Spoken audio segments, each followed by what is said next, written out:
ஸ்ரீமன் நாராயணீயம் 34ஆம் தசகம் ஸ்ரீராமாவதாரம். இலங்கேசன் கொடுமைக்கோர் முடிவுதான் கண்டிடவே மாலவன் நின்னோடு முறையிட்டார் இமையவரே.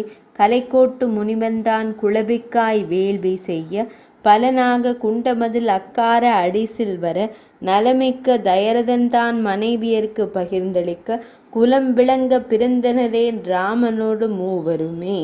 பாசமிகு தந்தை சொல்ல இலக்குவன் பின் தொடர கோசிக்க முனி பின் சென்றாய் வேள்விதனை காப்பதற்கே.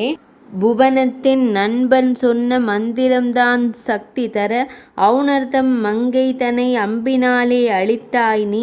தவத்திலே உயர்ந்தவன்தான் கடவுட்படை தனை தந்தான் உவந்தே நினை கொண்டு சென்றான் அரக்கர் தமை கொல்வதற்கே.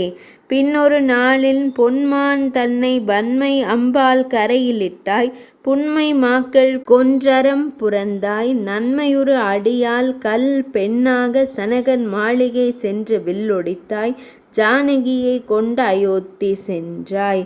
பரசுராமன் போரினை கோர அரசர் கூற்றுவன் தோற்றொளி இழந்தான் வரமான மங்கை தன்னோடு மகிழ்ந்தாய் பரதன் தம்பியோடு மாமன் வீடேக அரசினை அழிக்க நாளதை குறிக்க இரக்கமின்றி இளையவள் தடுத்தாள்.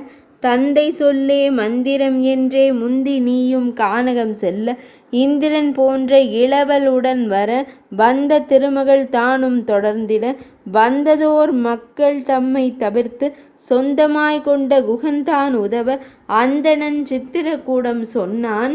பரத்தினை தந்தையவர் அடைந்தார் என்ற செய்தி பரதனே சொல்ல கேட்டு நீர்க்கடன் தீர்த்தாயன்றோ.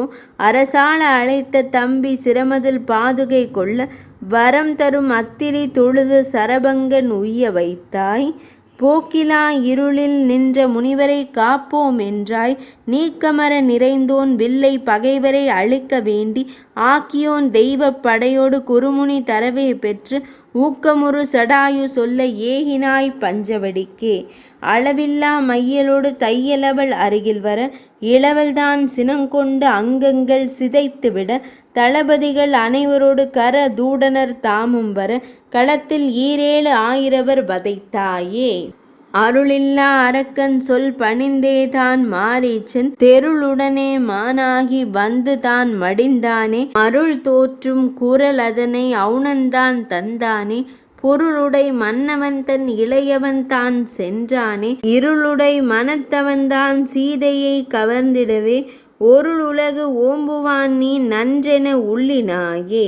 நிலமகள் தன்னை அரக்கன் கவர்ந்தது நலங்கெட வீழ்ந்த பறவை சொல்ல அலகுடை கழுகிற்கு நீர்க்கடன் செய்தாய் பலமிகு கபந்தன் தன்னை வதைத்தாய். இலங்கிய பக்தை சபரியை கண்டாய் துலங்கிய சொல்லின் செல்வனும் வந்தான். 34ஆம் தசகம் இனிதே நிறைவடைந்தது.